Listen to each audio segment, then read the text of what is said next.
নমস্কার বন্ধুরা, মিনিস কিচেনে সবাইকে স্বাগত জানালাম। আজ আমি তোমাদের বানিয়ে দেখাচ্ছি তেল হলুদ ছাড়া সাদা ঘিয়ের লুচি ও আলু ফুলকপির তরকারি। আমি এখানে কিছুটা আটা নিয়ে নিলাম, এর সাথে নিলাম সৈন্ধব লবণ,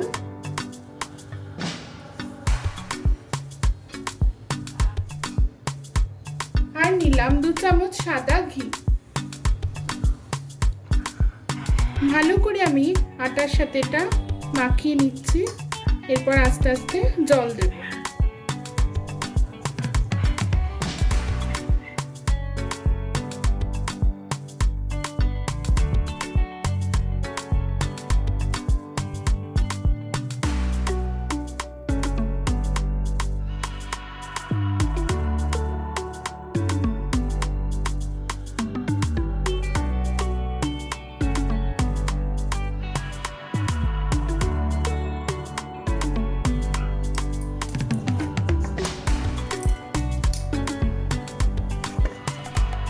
এইভাবে একটা ডো বানিয়ে রাখলাম।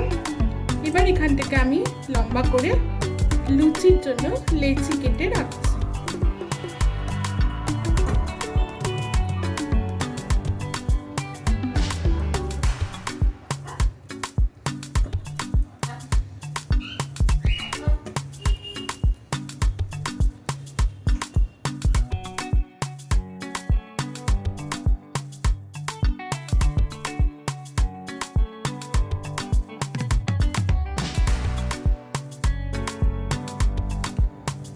এইভাবে আলু আর ফুলকপি আমি ছোট ছোট করে কেটে রাখলাম।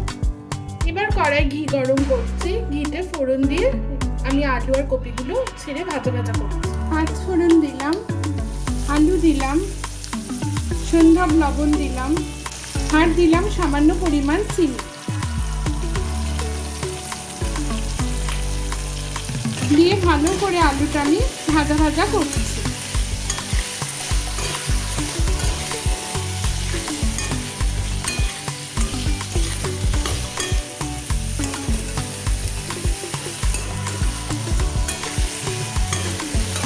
যতক্ষণ না আলু আধ ভাজা হয়ে আসবে আমি ফুলকপিগুলো দেব না। এই রান্নায় আমি কোনো হলুদ ব্যবহার করছি না, যেহেতু উপোসের দিন আমরা অনেকে হলুদ খাই না, সেই জন্য হলুদ ছাড়া আমি রান্নাটা করছি।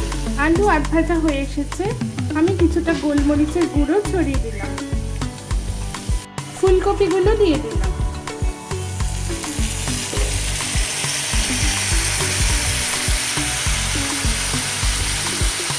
ফুলকপি দেওয়ার পরে সামান্য সৈন্ধব লবণ ছড়িয়ে দিলাম, আর একটু গোলমরিচ গুঁড়ো দিলাম।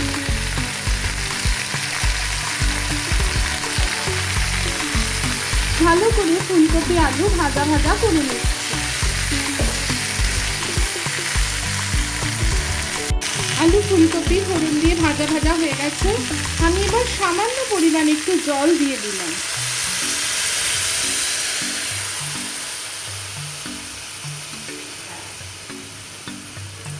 জল দেওয়ার পর একটু নাড়াচাড়া করে নিচ্ছি।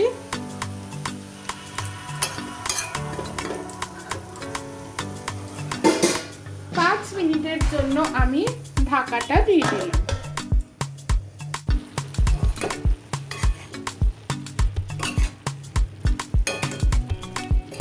আমাদের আলু কপির তরকারি কিন্তু একেবারে হয়ে গেছে।